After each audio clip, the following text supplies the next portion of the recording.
안식일이 다 지나고 안식 후 첫날이 되려는 새벽에 막달라 마리아와 다른 마리아가 무덤을 보려고 갔더니 큰 지진이 나며 주의 천사가 하늘로부터 내려와 돌을 굴려내고 그 위에 앉았는데 그 형상이 번개 같고 그 옷은 눈같이 희건을 지키던 자들이 그를 무서워하여 떨며 죽은 사람과 같이 되었더라.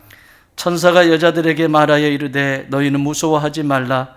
십자가에 못 박히신 예수를 너희가 찾는 줄을 내가 아노라. 그가 여기 계시지 않고 그가 말씀하시던 대로 살아나셨느니라. 와서 그가 누우셨던 곳을 보라.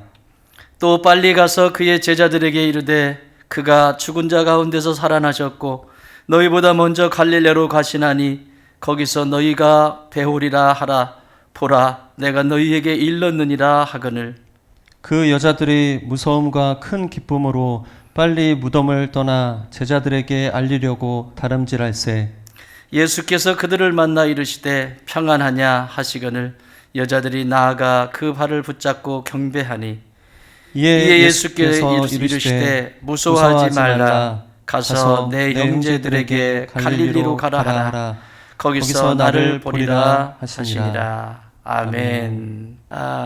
여러분을 이 부활은 그동안에 이 십자가의 고난, 예수님이 그 눈물의 십자가의 길을 계속해서 우리가 묵상하고 왔는데 오늘은 부활인데 이 부활의 날에 이렇게 영상으로 여러분을 만나게 돼서 죄송하게 생각합니다. 그러나 부활의 예수님께서 각자의 성도들이 어느 위치에 있든지 지금도 함께 하시고 여러분들 가운데 오늘 말씀하신 것처럼 너희에게 평안이 있을지어다 말씀하신 이 평강이 여러분들 가운데 함께 계시기를 축복합니다. 27장에서는 예수 그리스도의 순환과 죽음을 다루었기 때문에 우리가 예수님의 십자가의 그 순환을 바라보면서 얼마나 우리 자신을 다시 한번 돌아보고 그리고 어떻게 예수님의 제자로 살아가야 되는지 살펴보았습니다. 그런 반면 오늘 마지막 장 28장은 예수 그리스도의 완전한 승리인 부활을 다루고 있습니다. 십자가의 죽음이라는 처절한 절망의 어둠을 뚫고 부활하심으로써 비극적인 인류에게 새 생명의 빛을 주시는 장면을 28장은 시작을 합니다. 이 기쁜 소식을 모든 인류에게 주시기를 원하시는 것이지요. 그리고 마지막 명령이신 제자 삼으라고 하시는 그 명령으로 28장은 끝을 맺습니다. 마태복음은 왕이신 예수님에 대한 그 메시지이기 때문에 반드시 이 끝이 왕으로 끝이 나야 됩니다. 왕이신 예수님의 그 모습을 그려주고 있고 순환과 고난 속에 있었지만 승리하신 왕 되신 예수님, 이 예수님을 찬양하고 있습니다. 오늘 이 승천에 이르기까지 마지막 명령을 하시면서 세상의 왕이 되기 위해서 하늘로 승천하시는 그 기사를 우리가 바라보면서 오늘 이 부활의 예수님의 이 모습이 오늘 나의 모습이 되고 그리고 능력이 되게 하실 줄 믿습니다. 복음의 핵심은 십자가와 부활과 승천입니다. 예수 그리스도의 십자가, 그 고난의 십자가와 그리고 부활과 승천, 이 복음의 핵심입니다. 오늘은 그 복음의 핵심 중에서 부활하신 실제적인 사건을 통해서 오늘 나에게 던져지는 질문들 그리고 거기에 대한 답들을 찾아갈 수 있는 시간이 되었으면 좋겠습니다. 부활이 무엇이냐라고 묻는다면 여러 가지로 이야기를 할 수 있겠습니다만은 저에게 부활이 뭡니까? 라고 묻는다면 다시라고 설명을 드리고 싶습니다. 다시 관계가 시작이 되어지고 다시 동행이 시작이 되어지고 다시 회복이 되어지고 다시 새로워질 수 있는 놀라운 그 획을 그은 사건이 부활입니다. 예수님이 십자가를 지시고 그것으로 끝이 났다면 우리에게는 아무런 소망이 없습니다. 우리가 교동문을 함께 낭독한 것처럼 예수 그리스도의 부활이 없다면 그리스도인들만큼 불쌍한 존재는 없습니다. 예수님의 그 부활이 없다면 믿는 성도인 저와 여러분만큼 불쌍한 존재는 없습니다. 허상을 믿고 있기 때문에 그렇습니다. 그러나 우리는 부활을 믿습니다. 그 부활은 원수를 멸하신 사건이고 그 예수님의 부활은 다시 살게 하신 사건이고 그 부활의 사건은 영원한 천국을 살아갈 수 있도록 길을 열어놓으신 사건이기 때문입니다. 그러므로 오늘도 우리 부활의 예수님께서 이 아침에 우리에게 찾아오셔서 다시 만나시기를 원하시고 다시 관계를 시작하시기를 원하시고 다시 동행하기를 원하시는 그 예수님의 마음을 좀 깊이 만날 수 있는 축복의 시간이 되었으면 좋겠습니다. 그렇다면 다시 어떻게 시작할 수 있을까요? 다시 시작한다는 것이 뭘까요? 저 부활을 붙들고 살아가는 존재인데 다시 시작한다는 게 뭘까요? 오늘 이 말씀을 28장 1절에서 말씀해 주시고 있습니다. 같이 읽습니다. 시작. 안식일이 다 지나고 안식구 첫날이 되려는 새벽에 막달라 마리아와 다른 마리아가 무덤을 보려고 갔더니 아멘. 이 다시 시작되어지는 부활이 언제 일어났는지에 대한 시간의 시간을 가르쳐주고 있습니다. 언제 일어났다고 합니까? 새벽에 일어났다고 합니다. 언제 일어났다고 합니까? 안식구 첫날이라고 말합니다. 그냥 지나갈 수 있지만 사도 마태는 이것이 얼마나 중요한지 왕이신 예수님의 이 놀라운 역사를 승리의 개가를 부활을 찬양하면서 너무 중요했던 것이죠. 그래서 안식구 첫날 이렇게 말씀하고 있습니다. 여러분 잘 아시는 것처럼 안식일은 구약의 율법에 의해서 만들어진 그래서 그 율법 속에 갇혀있는 종된 모습으로 살아가고 심지어 이 대제사장들과 종교 지도자들도 그 율법 속에 갇혀서 예수님을 십자가에 못 박아버린 사건이 안식일입니다. 예수님은 안식일에 나아가셔서 병자를 고치실 때마다 시비를 걸었던 사건들입니다. 안식일에 죽은 자를 살리는 것이 문제가 있느냐? 안식일을 왜 줬느냐?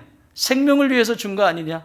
생명을 살리라고 주신 건데 너희는 그 율법 속에 갇혀서 오히려 안식일에 선한 일을 행하는 예수님을 돌로 치려고 하는 모함하는 이들의 모습을 우리는 복음서에서 보았습니다. 예수님께서 안식구 첫날 부활하셨다라고 하는 것은 더 이상 율법 속에 갇혀있지 않으시다라고 하는 것입니다. 율법이 율법으로 끝나는 것이 아니라 율법이 완성되어졌다라고 하는 강력한 메시지입니다. 안식구 첫날에 반드시 부활하셔야 돼요. 안식일에 부활하시면 안 돼요. 안식구 첫날이어야 합니다. 모든 날의 시작입니다. 오늘로 말하면 주일입니다. 안식일이 토요일이고 주일이 우리가 주의 날로 섬기는 날이 지금 여러분이 함께 예배드리는 이 날입니다. 그러므로 이 주일은 나 그냥 교회 가서 예배 보러 간다, 예배 보러 가는 것이 아니라 예배 드리러 가는 것이고요. 이 주일은 부활하신 예수님을 만나는 날입니다. 그러므로 부활하신 예수님은 2000년 전에 끝난 것이 아니라 오늘도 이 주일에 모든 예배를 드리는 여러분 한 사람 한 사람 속에 지금도 살아서 역사하신다라고 하는 사실입니다. 그러므로 이 예수님을 만나서 함께 더불어서 그 안에 교제가 다시 시작되어지기를 원하고 여러분의 삶 속에 예수님과의 깊은 관계 속에서 이루어지는 그 하나님의 능력과 기름 부으심이 넘치는 좋은 땅의 모든 가족들 되시기를 바랍니다. 부활이 다시 시작되어지는 시작되어지는 시기가 언제냐? 새벽이라고 말합니다. 여러분, 깊은 어두움이 끝나고 이제 해가 떠오르는 그 시간, 그걸 새벽이라고 지금 성경은 기록하고 있습니다. 깊은 어두움이 지나고 일어난 사건입니다. 마태는 왕이신 예수님의 부활 사건을 저 출애굽의 홍해 사건과 연결을 짓고 있어요. 이스라엘 백성들이, 저들이 그 어두움 속에 장대의 죽음을 경험하고 그리고 나왔는데 이 애굽의 바로와 그리고 군대가 그들을 따라옵니다. 그 밤에 두려움 속에 그들은 떨고 있습니다. 하나님은 오늘 이 구원이 어디로부터 오는지 모세의 입술을 통해서 선포하게 하고, 밤새도록 바람이 불기 시작하고 서서히 바다가 물러가고 새벽이 돼서야 그 길을 내시는 사건을 보게 됩니다. 사랑하는 여러분, 부활은 어둠의 긴 터널 끝에서 일어나는 사건입니다.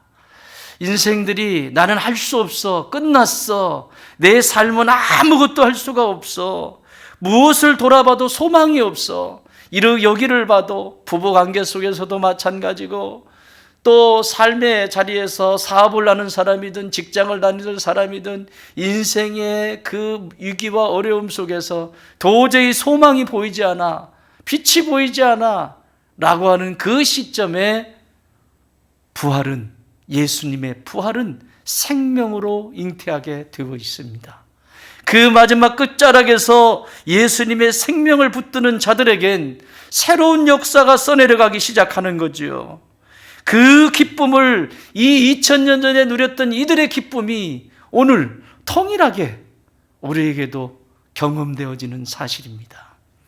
사랑하는 여러분, 여러분의 삶의 지금 현재의 자리가 어떤 자리입니까? 어둡습니까? 보이지 않습니까? 답답합니까? 막막하고 끝이 보이지 않는 것 같습니까? 아니요. 부활의 예수님은 그때 다시 시작하게 하십니다. 할렐루야. 우리 교회도 코로나의 여러 가지 어려움과 위기 속에서도 잘 견뎌내고 방역도 잘 하시고 정말 솔선수범하면서 견뎌냈습니다. 근데 코로나의 끝자락에 지난주, 이번 주 정말 많은 분들이 코로나에 감염이 되어서 지금 요양 중에 계시고 어려움이 있습니다. 그리고 심지어 사역자는 2사람, 우리 전사님 가정까지 전부 지금 그러고 있습니다. 자, 이런 상황 속에서 하나님이 행하실 일들을 보는 거죠. 아, 우리 교회의 모든 죄악들을 청소하시고 계시구나. 모든 죄의 뿌리들을 청소하고 계시구나.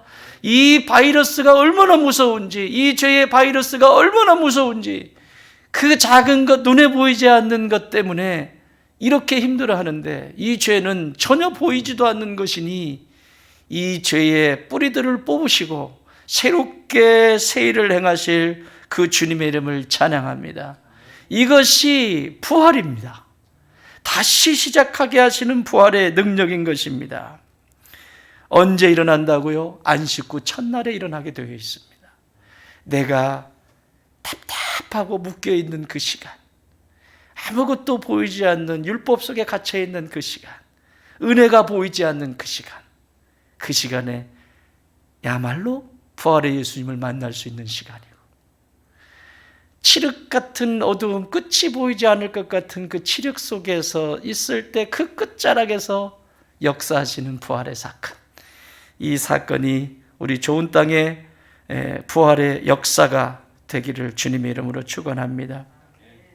두 번째는 여기 2절, 3절, 5절에 보면 이렇게 기록하고 있습니다. 천사가 여자들에게 말하여 이르되 너희는 무서워하지 말라. 십자가에 못 박이신 예수를 너희가 찾는 줄을 내가 아노라.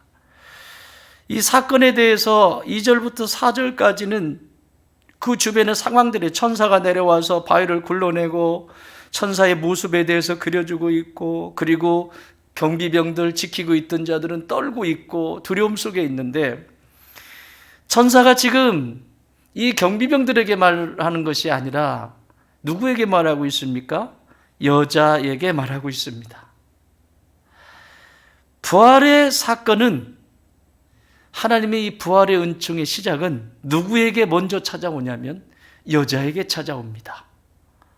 왜 여자에게 찾아오셨을까요? 이 여자에게 찾아오신 이유를 알려면 구약을 좀 이해할 필요가 있습니다. 사복음서 모두가 다 예수님의 부활하셔서 여성에게 먼저 찾아 나타나셨다라고 하는 사실입니다. 왜 남자에게 그렇게 구약에 남자 하고 있는데 왜 부활하셨을 때는 이 여성에게 먼저 나타나셨을까? 여러분, 창세기 3장 6절에 보면 이렇게 기록되어 있습니다. 여자가 그 나무를 본즉 먹음직도 하고 보암직도 하고 지혜롭게 할 만큼 탐스럽게도 한 나무인지라.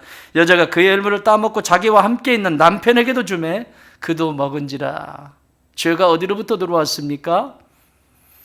여자에게로부터 들어왔습니다. 여자에게 그 죄가 먼저 들어왔습니다.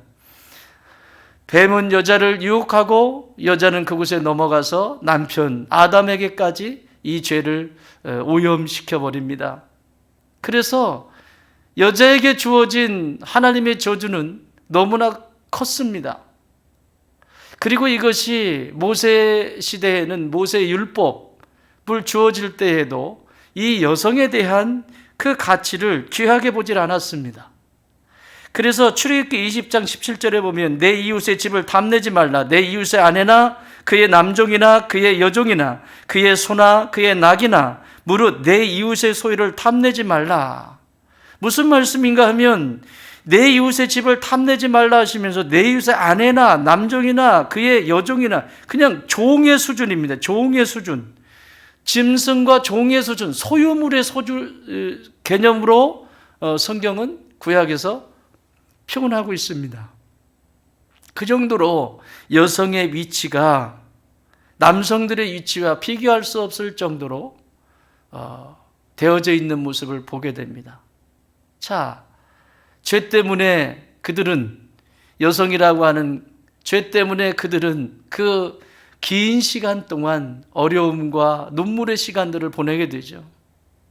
그런데 그 부활의 기쁜 소식을 오늘 남성들에게 나타나지 않고 여성들에게 나타납니다.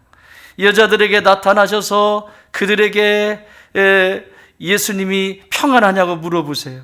소유의 개념이 되어버린 이 구약의 모습, 인격적으로 대접받지 못하고 여인들의 고통과 슬픔을 위로하시고 부활의 첫 증인으로 세우심을 주시기 위해서 이들에게 먼저 나타나셨습니다. 마귀는 하나님의 형상으로 지음받은 인간을 유린하여 자신의 삶을 함부로 살도록 조장하고 자신의 품을 떠나지 못하도록 두려움을 조장합니다. 이런 인생에게 부활의 예수님은 죄의 통로를 멸하시고 십자가와 부활을 믿는 모든 이들에게 하나님의 자녀가 되게 하셨다라고 성경은 기록하고 있습니다. 누구에게 이 부활의 기쁜 소식 다시 기회를 주시는가 하면 내가 죄인입니다. 내가 죄인입니다. 여자에게 나타나셨다라고 하는 것은 이 모든 죄의 근원이 나로부터 시작되었습니다 라고 하는 그곳에 부활의 역사는 시작이 되는 것입니다. 죄 때문이라고, 예 때문이라고, 그것이 아니라 나로부터 이 죄가 시작되었다라고 회개하는 그 자리에 이 부활, 다시 시작되어지는 하나님의 은혜가 있다라고 하는 사실입니다. 사랑하는 여러분, 여자가 되십시오. 남자가 되려고 하지 말고 여자가 되십시오. 내가 죄인입니다라고 고백할 수 있는 여자가 되십시오. 젠더의 문제가 아니라 성경이 우리에게 가르쳐 주시는 부활의 이 첫 소식을 정말 경험하고 싶다면, 이 부활의 놀라운 이 축복을, 이 평강의 복을 가장 먼저 경험하고 싶다면 여자가 되십시오.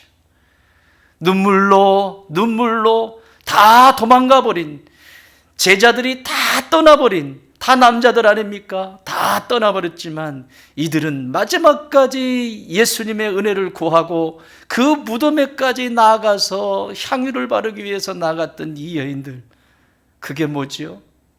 은혜가 아니면 살 수 없다는 겁니다. 우리는 그 은혜가 아니면 살 수 없다는 겁니다. 제자들 다 도망갔습니다. 남자들입니다. 그러나 이 여인들은 떠나지 않고 무덤을 지킵니다. 그리고 그 새벽에 예수님의 무덤가에 나와서 이 놀라운 복을 누리게 됩니다. 부활은, 예수 그리스도의 이 놀라운 부활은 여자가 되어질 때 누리게 되어집니다. 사랑하는 여러분, 나는 영적 여자들이 되어 주십시오. 나 때문에 우리 집안에 죄가 들어왔고, 나 때문에 우리 아이들이 힘들고, 나 때문에 우리 교회가 힘들고, 나 때문에 우리 지체들이 힘들고, 나 때문에 이 세상이 힘들다라고 하는 여자들이 되어 주십시오. 최근에 우리가 입에 담지 못할 정말 힘든 사건이 일어났죠. 정말 이 젊은 아이들이 어떻게 10대, 20대의 이 피 끓는 아이들을 하루아침에 참사죠, 참사. 왜 이런 일들이 일어날까요? 가치의 왜곡입니다. 이게 얼마나 무서운지요. 젊은 세대, 우리의 다음 세대들에게 올바른 가치와 올바른 의미를 심어주지 못한 어른들의 탓입니다. 이것은 어른들인 저와 여러분이, 그리고 그 어른들인 저와 여러분이 있는 교회의 책임입니다. 우리의 다음 세대들에게 올바른 가치를 심어주지 못했기 때문에 예수 그리스도만이 경배에 합당하신 분이라는 사실, 그분만이 예배의 주인이시라고 하는 그 사실을 분명하게 안내해 주지 못하고 가르쳐 주지 못했어요. 여러분, 그곳에 모여있는 아이들 중에 교회 다니는 아이들이 없을까요? 저는 그 사건을 보면서 이건 나의 잘못이고 교회의 잘못이다. 누구의 교회가 잘못이 아니라 우리 교회의 잘못이다. 우리 교회에 아이들이 없기 때문에 우리는 문제가 없는 것이 아니라 교회가 교회로서 그 본질을 잃어버리고 우리 아이들에게 무엇을 심어줘야 하는지, 그곳에 가서 그렇게 같이 모여서 그렇게 움직여야만 채워지는 저들의 갈증과 저들의 영혼의 몸부림을 교회가 채워주지 못하고 있는 것이죠. 이런 마음, 이런 자세, 이런 가치를 두고 있는 것이 여자의 태도입니다. 모든 것이, 모든 죄가 나로부터 시작되었다라고 인정하는, 사랑하는 여러분, 예수님의 부활의 능력은 여자에게 가장 먼저 나타났습니다. 저와 여러분, 우리 교회가 언제나 이런 심정으로 예수님을 기다리십시다. 예수님의 은혜를 기다리십시다. 그 부활의 주님께서 일하실 수 있도록 간절한 마음으로, 나 때문이라고, 모든 사건들이 일어날 때마다 제 때문이라고 하는 것이 아니라 나 때문이라고, 우리의 자녀들이 이렇게 된 것은 나 때문이라고, 이 세상 속에 저 어린아이들이 저렇게 되는 것은 나 때문이라고, 우리 교회 때문이라고 고백할 수 있다면 부활의 능력은 세상 속에 계속해서 확장되어져 갈 것입니다. 마지막 이 부활을 다시 시작하는 이 부활, 어디에서 경험하게 하실까요? 이 부활을 어디에서 하나님은, 예수님은 경험하게 하시냐면, 자, 7절입니다. 7절. 시작. 또 빨리 가서 그의 제자들에게 이르되 그가 죽은 자 가운데 살아나셨고 너희보다 먼저 갈릴리로 가시나니 거기서 너희가 배우리라 하라. 보라, 내가 너희에게 일렀느니라 하거늘. 천사들이 이들에게 하는 말입니다. 예수님께서도 말씀하십니다. 10절. 이에 예수께서 이르시되 무서워 말라. 가서 내 형제들에게 갈릴리로 가라 하라. 거기서 나를 보리라 하시니라. 갈릴리로 가라. 어디로 가라? 갈릴리로 가라. 왜 갈릴리로 가라고 하셨을까요? 이 부활의 능력을 경험시키기 위해서 천사를 통해서 그리고 예수님의 입술을 통해서 갈릴리로 가라고 말씀하십니다. 여러분, 부활의 사건은 허구맹랑한 것이 아니라 예수님의 말씀하신 대로, 그가 말씀하신 대로 살아나셨고 그가 말씀하신 대로 갈릴리로 가시겠다고 약속하셨습니다. 왜 갈릴리로 제자들에게 가라고 가르치셨냐? 여러분, 갈릴리는 요한복음 7장 41절에 보면 이렇게 기록하고 있습니다. 어떤 사람은 그리스도라 하며 어떤 이들은 그리스도가 어찌 갈릴리에서 나오겠느냐? 예수님이 갈릴리 사람입니다. 또 마가복음 14장 70절에서 또 부인하더라. 조금 후에 곁에 서 있는 사람들이 다시 베드로에게 말하되 너도 갈릴리 사람이니 참으로 그 도당이니라. 그 제자들도, 베드로나 제자들도 갈릴리 사람들입니다. 예수님도 예루살렘에 왔지만 갈릴리 사람이라고 사람들은 말하고 있습니다. 왜 그렇죠? 갈릴리에서 시작이 됐거든요. 갈릴리에서 예수님과 함께 영적인 여정이 시작된 자리이고, 그 갈릴리에서 치유와 기적과 하나님의 능력을 체험했던 곳이고, 그 갈릴리에서 초라하고 그지없는 형편없는 자신들을 제자로 삼으셔서 하나님 나라의 일꾼으로 세우신 곳이 바로 갈릴리입니다. 무슨 말씀인가 하면, 부활을 경험하는 장소는 내가 은혜 받았던, 내가 첫사랑의 은혜를 받았던 그 자리로 돌아갔을 때만 가능한 일입니다. 갈릴리서부터 다시 시작하시겠다는 거예요. 실패하고 패배한 인생으로 사는 제자들에게 갈릴리에서 다시 시작하자. 다시 거기서부터 다시 시작하자. 다시 거기서부터 시작하자. 괜찮다. 나를 배반하고 나를 버리고 부인했던 것 괜찮다. 다시 시작하자.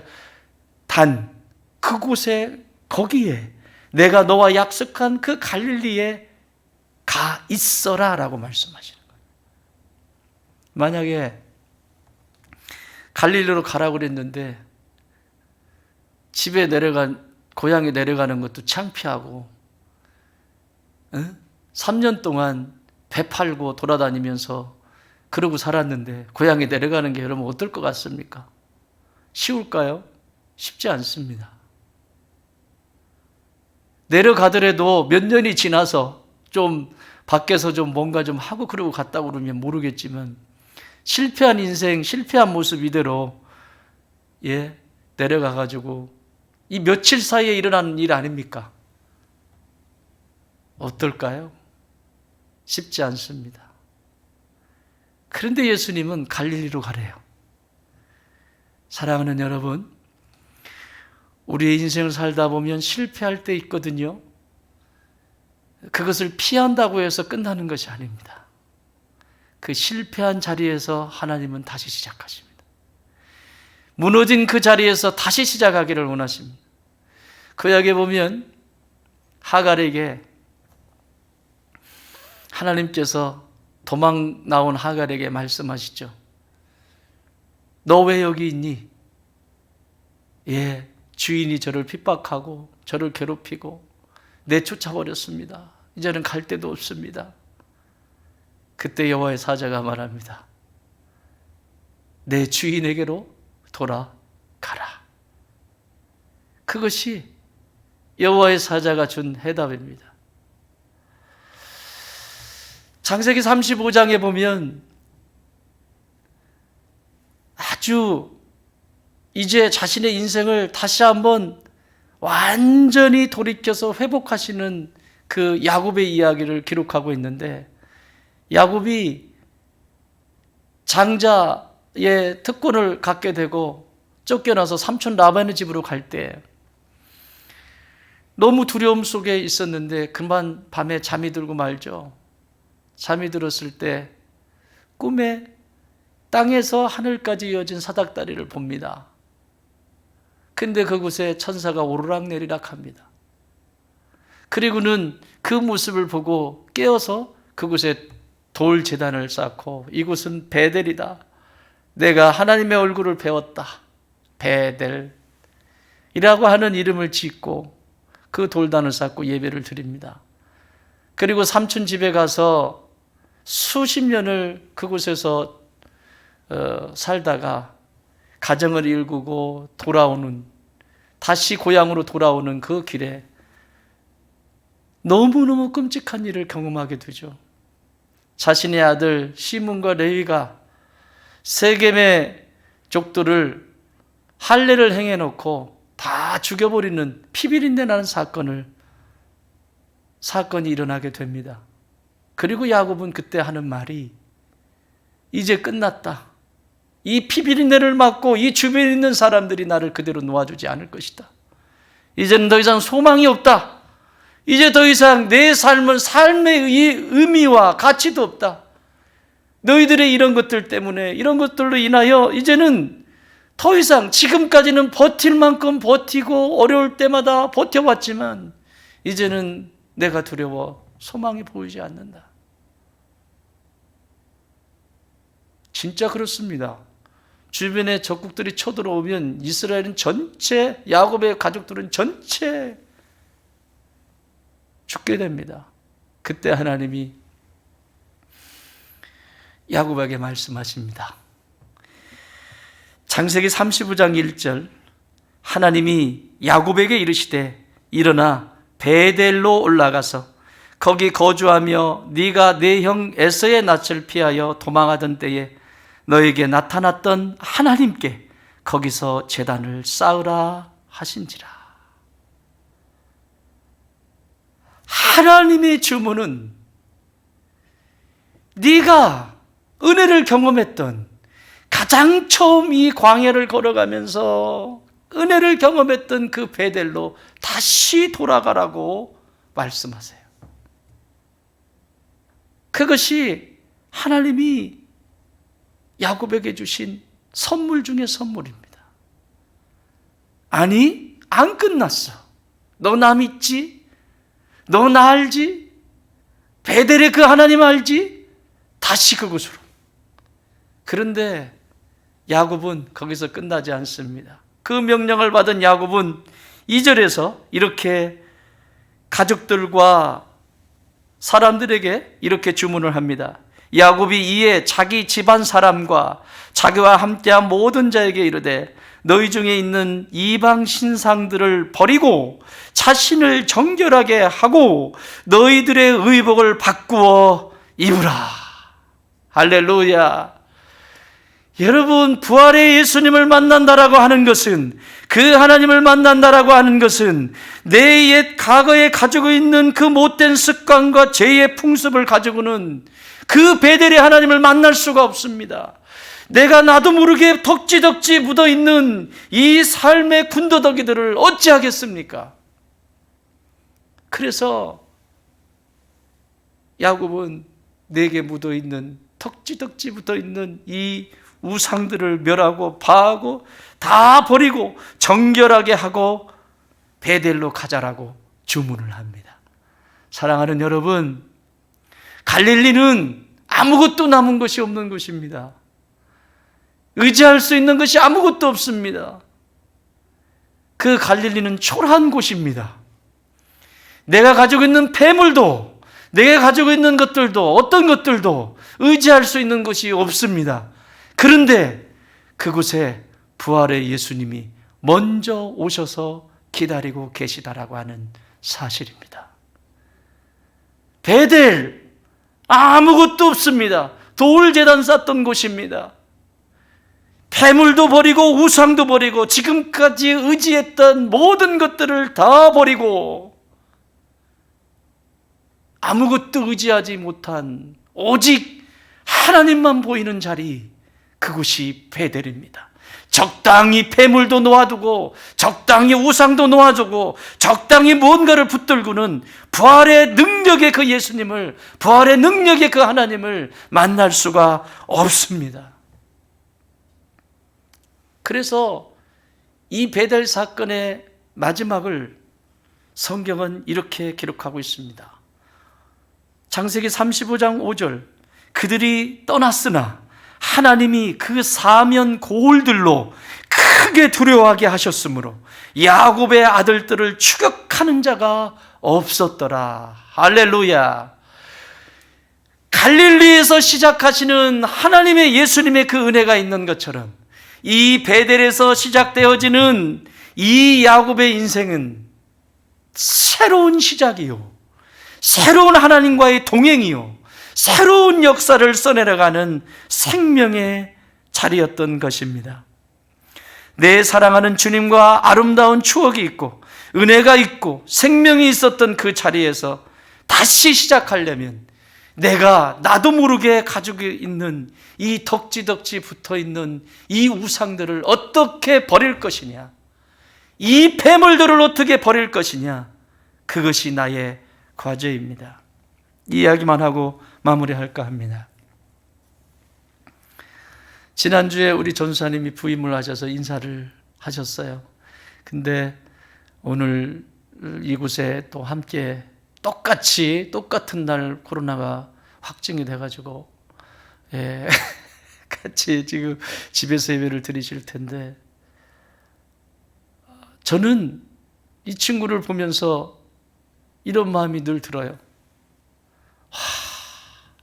이 친구를 보내신 이유는 나의 목회를 지금까지 해오면서 덕지덕지 붙어있는 오염된 나를 정결하게 하시기 위해서 보내셨구나, 이런 마음이 듭니다. 나도 모르게 타성에 젖어 있고 나도 모르게 내 몸에 붙어있는 이 오염된 있는 나를 다시 보게 하시기 위해서 사역자로 다시 거울이 돼서 보게 하시는 그런 은혜를 제가 경험을 하고 있습니다. 그것이 갈릴리여야 합니다. 그것이 베델이어야 합니다. 부활은 그 갈릴리에서 체험하게 하십니다. 사랑하는 여러분, 나는 내 것이 남아있지 않은 하나님과 함께 만나 기쁨을 누리는 갈릴리가 다시 회복되는 역사가 있기를 바랍니다.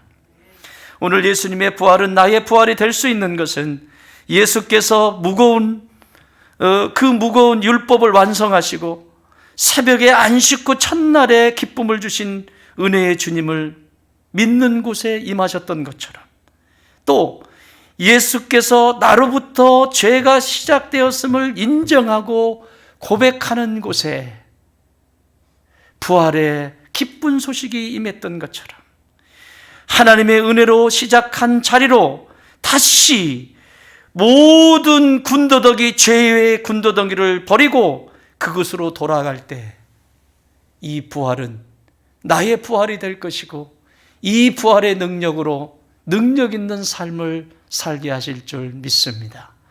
사랑하는 성도 여러분, 부활은 있습니다. 그 부활은 말씀대로 이루어진 것입니다. 그 부활 소망 붙들고 좀 힘들지만 남겨진 삶의 여정 속에 그 부활 신앙 붙들고 승리하시는 믿음의 백성들이 되시기를 주님의 이름으로 축원합니다.